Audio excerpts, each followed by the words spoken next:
തമിഴ്നാട്ടുകാർക്ക് വിവരമില്ല, മറ്റതാണ് മറിച്ചതാണ്, ഒരുപാട് ന്യായങ്ങളൊക്കെ നമ്മൾ പറയും. പക്ഷേ ഇന്നത്തെ പോളിംഗ് ട്രെൻഡ് കാണുമ്പോൾ തമിഴ്നാട്ടുകാർ കേരളത്തെ അട്ടിമറിക്കും, ഇന്ത്യയെ അട്ടിമറിക്കും.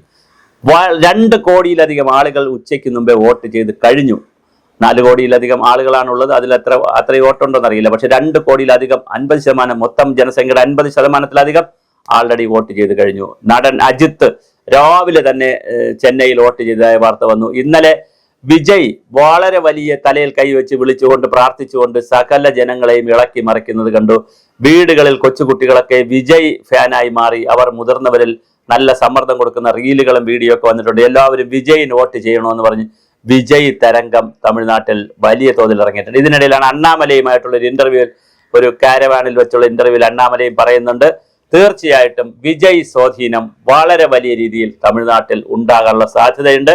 അവിടെ ഒരു യോഗത്തിൽ, പൊതുയോഗത്തിൽ 2-3 പേർ തിരക്കിനും തിരക്കിലും ഇടയ്ക്ക് മരിച്ചുപോയി എന്നുള്ളൊരു വിഷയം അവിടെ ഉണ്ടായി. പക്ഷെ അതിൽ വലിയൊരു തിരിച്ചടി വിജയ്ക്ക് ഉണ്ടായെങ്കിലും അതിൽ നിന്ന് വിജയ് മോചിതനായിട്ടുണ്ട്. വലിയ തോതിലാണ് അവിടെ മത്സരം നടക്കുന്നത്. തമിഴ് വെട്രി കഴകം എന്ന് പറയുന്ന TKV എന്ന് പറയുന്ന പേരിൽ മത്സരിക്കുന്ന തമിഴ് വെട്രി കഴകത്തിന്റെ വളരെ വലിയ ഒരു നേതാവായി വിജയ് ഉയർന്നു വരുന്നുണ്ട്. സ്റ്റാലിൻ തന്നെയാണ് ഇപ്പോഴും മുന്നിൽ നിൽക്കുന്നത്. പക്ഷെ സ്റ്റാലിന് ഭീഷണിയായി അവിടെ NDA ഉണ്ട്, എളപ്പാടി പളനിസ്വാമിയുണ്ട്, എടപ്പാളുണ്ട്, അതുപോലെ തന്നെ പിന്നെ നമ്മുടെ വിജയ് ഉണ്ട്. വിജയ് അണ്ണാമല ഇപ്പോൾ ഒരു സ്റ്റാർ ക്യാമ്പയിനറാണ്. പക്ഷെ അദ്ദേഹം BJPയുടെ നേതാവല്ല. എന്നാലും അണ്ണാമല അവിടെ വളരെ വളരെ പിന്നെ മോദി വന്നപ്പോഴുമൊക്കെ വളരെ ഗൗരവമായിട്ട് അവിടെയുണ്ട്. അതുപോലെ തന്നെ മോദി, ഇതിനിടയിൽ മോദിയുടെ പ്രസ്താവന വന്നിട്ടുണ്ട്, നരേന്ദ്രമോദിയുടെ പ്രസ്താവന വന്നിട്ടുണ്ട്, സകല പേരും പോയി വോട്ട് ചെയ്യണം, ആരും വോട്ട് ചെയ്യാതിരിക്കരുത് എന്നുള്ളൊരു പ്രസ്താവന വന്നിട്ടുണ്ട്. അപ്പോൾ അതെല്ലാം കൂടി ചേർത്ത് തമിഴ് ജനത അത് ഉൾക്കൊണ്ടു എന്നാണ് തോന്നുന്നത്. വലിയ തോതിലാണ് തമിഴ്നാട്ടിൽ ആളുകൾ വോട്ടിടാൻ പോയിരിക്കുന്നത്. ഇനിയിപ്പോൾ 29ഓടുകൂടി ഇനി ബംഗാളിന്റെ തെരഞ്ഞെടുപ്പ് നടക്കണം. 29 വൈകുന്നേരത്തോട് എക്സിറ്റ് പോളുകൾക്ക് പുറത്തുവിടാൻ പറ്റും, ആളുകൾക്ക് പുറത്തുവിടാൻ പറ്റും.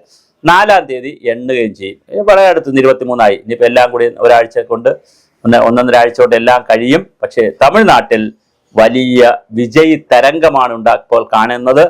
സകല ആളുകളും വിജയ് അധികാരത്തിൽ വന്നില്ലെങ്കിൽ പോലും ഒരുപക്ഷെ തമിഴ്നാട്ടിൽ വിജയ് ഉൾപ്പെടെ ജയിക്കുകയും വലിയ വോട്ടിന്റെ ഭൂരിപക്ഷം വിജയിയുടെ ആളുകൾക്ക് കിട്ടുകയും ചെയ്യും. പക്ഷെ എത്ര സീറ്റ് കിട്ടുമെന്ന് നമുക്കിപ്പോൾ പറയാറായിട്ടില്ല. അവിടെ ത്രികോണ മത്സരം നന്നായി നടക്കുന്നുണ്ട്.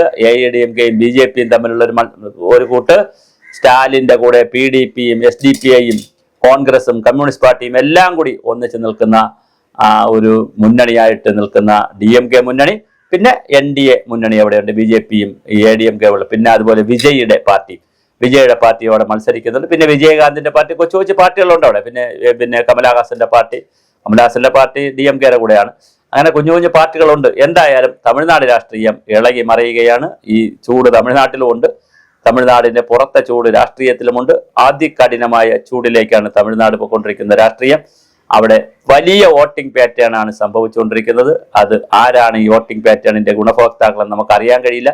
കാരണം ഇവിടുത്തെ സമുദായ ഘടനയോ മറ്റോ ഒന്നുമല്ല തമിഴ്നാട്ടിലുള്ളത്. വളരെ വ്യത്യസ്തമായ സമുദായ ഘടനയൊക്കെ ഉള്ള സ്ഥലമാണ്. അത് ഗ്രാമ നഗര വ്യത്യാസം വളരെ വലുതാണ് അവിടെ. അപ്പൊ അതുകൊണ്ട് ആരാണ് ജയിക്കുക എന്ന് നമുക്ക് പറയാൻ കഴിയില്ല. എന്തായാലും ജനാധിപത്യത്തിൽ അങ്ങനെ ചോദിക്കുന്നത് ശരിയല്ല. പക്ഷെ എന്തായാലും വിജയ് തരംഗം വളരെ വലിയ രീതിയിൽ തമിഴ്നാട്ടിൽ വരുന്നുണ്ട്. അതിന്റെ എല്ലാ പാരമ്യത്തിലേക്കും കാര്യങ്ങൾ നീങ്ങിയിട്ടുണ്ട്. അതിനൊപ്പം തന്നെ മോദി അവിടെ കന്യാകുമാരിയിലും കോയമ്പത്തൂരും വിവിധ സ്ഥലങ്ങളിൽ മോദിയുടെ സന്ദർശനമുണ്ടായിരുന്നു. അതും എത്ര കണ്ട് ഗുണം ചെയ്യും എന്ന് നമുക്ക് അറിയേണ്ടതുണ്ട്. ഇതിനിടയിൽ ഒരു തമാശ ഇവിടെ നടന്നു. മോദി അവിടെ ചെന്നപ്പോൾ, വെളുത്തിരിക്കുന്ന മോദി അവിടെ ചെന്നപ്പോൾ മുണ്ടൊക്കെ ഉടുത്ത്, ഡൽഹിയിൽ കോട്ടിട്ട മോദി അവിടെ ചെന്നപ്പോൾ മുണ്ടൊക്കെ ഉടുത്ത് അണ്ണാച്ചിമാരുടെ പോലത്തെ ടവലൊക്കെ എടുത്തിട്ട് മുഖം ഒന്ന് കറുപ്പിച്ചു പിന്നെ ബ്യൂട്ടി പാർലറിൽ പോയി എന്നൊരു വാദവും ഉണ്ട്. ഞാൻ സന്ദർഭമായിട്ടൊന്ന് പറഞ്ഞതേ ഉള്ളൂ. അത് മലയാള മനോരമയാണ് കേരളത്തിൽ ആദ്യമായി ആ വാർത്ത കൊണ്ടുവന്ന് ഇവിടെ വലിയ ട്രോളും ബഹളമൊക്കെ ആയി. അവിടെ തമിഴ്നാട്ടിൽ ചെല്ലുമ്പോൾ അദ്ദേഹം കറുത്ത ദ്രാവിഡ അല്ലെങ്കിൽ ദ്രാവിഡന്മാരുടെ നിറം സ്വീകരിച്ചു. ഡൽഹി ചെല്ലുമ്പോൾ ബ്രാഹ്മണന്മാർ നിറം സ്വീകരിച്ചു. അതൊക്കെ ഒരു ട്രോളാണ്.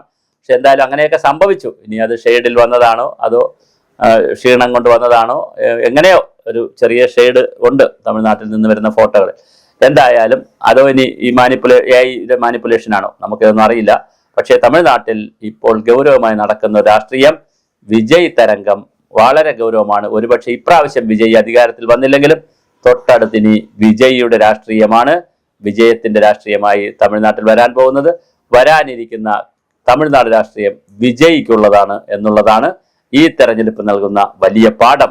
തീർച്ചയായിട്ടും ഇപ്പോൾ വലിയ വോട്ട് പിടിക്കാൻ സാധ്യതയുണ്ട്. ഒരു അധികാരത്തിലൊക്കെ വരുമോ ഇല്ലേ നമുക്കറിയത്തില്ല. കാരണം DMK മുന്നണി അത്ര ശക്തമാണ്. കോൺഗ്രസ് ഉണ്ട്, കമ്മ്യൂണിസ്റ്റ് പാർട്ടികളുണ്ട്, SDPI ഉണ്ട്, PDP ഉണ്ട്, ഒരുപാട് പാർട്ടികളുടെ ശക്തമായ ഒരു മുന്നണിയാണ്. പിന്നെ സ്റ്റാലിൻ നല്ല ശക്തനാണ്. ആ ശക്തിയെ മറിച്ചുകൊണ്ട് വിജയിക്ക് അധികാരത്തിൽ വരാൻ പറ്റുമോ നമുക്കറിയത്തില്ല. BJP സഖ്യം എത്ര, ADMK സഖ്യം എത്ര വോട്ട് പിടിക്കുമെന്ന് നമുക്കിപ്പോൾ പറയാൻ കഴിയത്തില്ല. അതെല്ലാം കണക്കാക്കി മൂന്നായി പിരിയുമ്പോൾ വിജയിയുടെ വിജയസാധ്യത നമുക്ക് തള്ളിക്കളയാൻ കഴിയില്ല. എന്തായാലും തമിഴ്നാട് വിജയ് തരംഗത്തിലേക്ക് തന്നെ മുന്നേറുകയാണ്.